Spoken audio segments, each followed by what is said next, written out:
चुनाव एक तरफा है। दिल्ली की हवा एकदम पलट चुकी है। कांग्रेस अलायंस 7 सीटें जीतने जा रहा है। हम प्रचार भी नहीं कर सकते। भ्रष्टाचार प्रूफ होगा जब तो भ्रष्टाचारी होंगे। शराब माफियाओं से चंदा लेते हैं अपने अकाउंटों में, तो ये ठीक है क्या? आज तक कोई प्रूफ हुआ है? आपको पता है कहीं प्रूफ हुआ है? कन्हैया कुमार ने कहीं ऐसा बोला है? 5 मिनट बयान नहीं दे सकते। हिंदू मुस्लिम पाकिस्तान हिंदुस्तान करे बिगड़। कांग्रेस में इतने बड़े बड़े चेहरे हैं, वो सोच भी नहीं सकते। अब नहीं बीजेपी के नेता बोलते हैं अब 400 पार, कहीं देखा है? जेल से बाहर आ गए आपके केजरीवाल, क्या लगता है चुनाव में उलटफेर हो सकता है? चुनाव एक तरफा है। कांग्रेस और आम आदमी पार्टी इंडिया गठबंधन दिल्ली में 7 सीटों पर विजयी प्राप्त करने जा रहा है, इसमें कोई शक नहीं है। और दिल्ली की हवा एकदम पलट चुकी है। ऐसे काम हो गए हैं, एक तो देवेंद्र यादव का अध्यक्ष बनना और केजरीवाल का बाहर आना, दोनों ने ऐसी लहर और धूम मचा दी है कि 7 सीटें एक तरफा हो गई हैं। कांग्रेस अलायंस 7 सीटें जीतने जा रहा है। जी जान लड़ाएंगे और इस इलेक्शन को बहुत अच्छी तरह से लड़ा जाएगा। और जैसे भी आज बीजेपी वालों की बौखलाहट आपको नजर आने लग गई होगी, वो कहीं ना कहीं बौखलाहट में उल्टे सीधे कर्म कर रहे हैं। हम अगर अपना पर्चा भी बांट रहे हैं तो मुकदमा देने की कोशिश कर रहे हैं। ऐसे हालात हो चुके हैं हमारे एरिया में। बीजेपी वाले उन घटिया हरकतों से बाज नहीं आ रहे हैं। हम प्रचार भी नहीं कर सकते। हमारे प्रचार पे भी अंकुश लगाने की कोशिश की जा रही है। कहीं ना कहीं देखा जाए तो विपक्ष का चेहरा जो है दबाने की कोशिश की जा रही है। दबाने की नहीं, सब कुछ शाम दाम दंड भेद यूज कर रही है बीजेपी, लेकिन वो किसी काम नहीं आएगा। दिल्ली के अंदर 7 सीटें गठबंधन इंडिया गठबंधन की सरकार बनने जा रही है। दिल्ली के अंदर 7 सीटें जीतने जा रही है। लेकिन बीजेपी के बड़े नेता का बयान आता है केजरीवाल बाहर आके क्या करेंगे? कुछ भ्रष्टाचारी जेल में रहते हैं, कुछ बाहर रहते हैं बेल पे।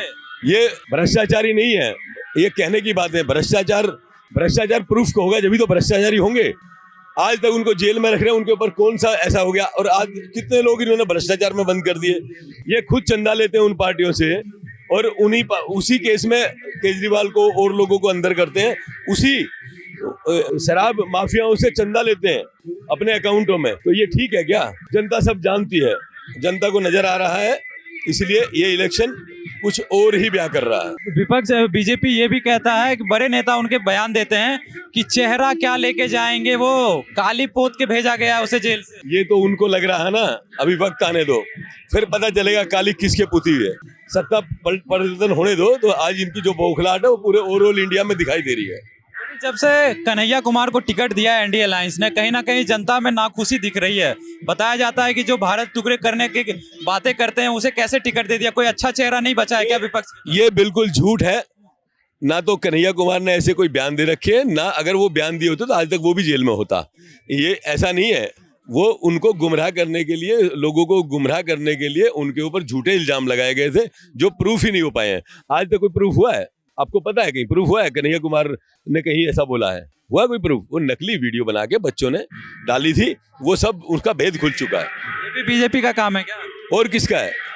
अरे ये काम कौन करता है? ये काम बीजेपी ही करती है और करती रहेगी। वो हिंदू मुस्लिम उल्टी सीधी, उनको और कुछ नजर नहीं आता। वो 5 मिनट बयान नहीं दे सकते। हिंदू मुस्लिम पाकिस्तान हिंदुस्तान करे बिगड़। बीजेपी ये भी कहता है कि कहीं ना कहीं जनता का भी ये सवाल है कि जैसे मोदी जी को टक्कर देने के लिए कोई चेहरा नहीं है विपक्ष में। बहुत बड़े बड़े चेहरे हैं कांग्रेस में, इतने बड़े बड़े चेहरे हैं, वो सोच भी नहीं सकते। ये सब कहने की बात है। जो इन्होंने पप्पू बनाने की कोशिश की थी वो अब इनकी फेल हो चुकी है। कांग्रेस पार्टी भी अपना चेहरा रिलीज नहीं कर रही है, बता नहीं रही है कि कौन हमारे से प्रधानमंत्री बन सकता। आपको नहीं पता? आपको नहीं नजर आ रहा? सब क्लियर हो जाएगा। अभी पहले सरकार आने दो और उसके बाद बताएंगे हम। प्रधानमंत्री कोई लड़ाई नहीं है, किसी का कोई द्वेष नहीं है। सब मिलके जो हमारे सांसद चुन के आएंगे वो फैसला करेंगे किसको प्रधानमंत्री बनाना है। और हमारे पास एक से एक काबिल लोग पड़े हैं जो प्रधानमंत्री के लिए, प्रधानमंत्री और देश को चलाने की पूरी ताकत रखते हैं। ऐसे बहुत साथी हैं हमारे। दिल्ली में 7 सीटें हैं, बीजेपी कितनी से जाएगी? 7 पे इंडिया गठबंधन आ रहा है। एक भी बीजेपी नहीं देंगे। 400 पार का दावा है, वो कहाँ जाए? वो सब झूठा है, वो हवा निकल चुकी है। अब नहीं बीजेपी के नेता बोलते हैं अब 400 पार, कहीं देखा है? देखा बोलते? केजरीवाल के बाहर आने से शांत हो गए क्या? 400 पार का नारा भूल चुके हैं वो, अब नहीं दे रहे कहीं भी। दे लिया जो देना था। 400 पार का नारा भूल चुके हैं। आप देख रहे हैं सौगंध टीवी, सौगंध वतन की।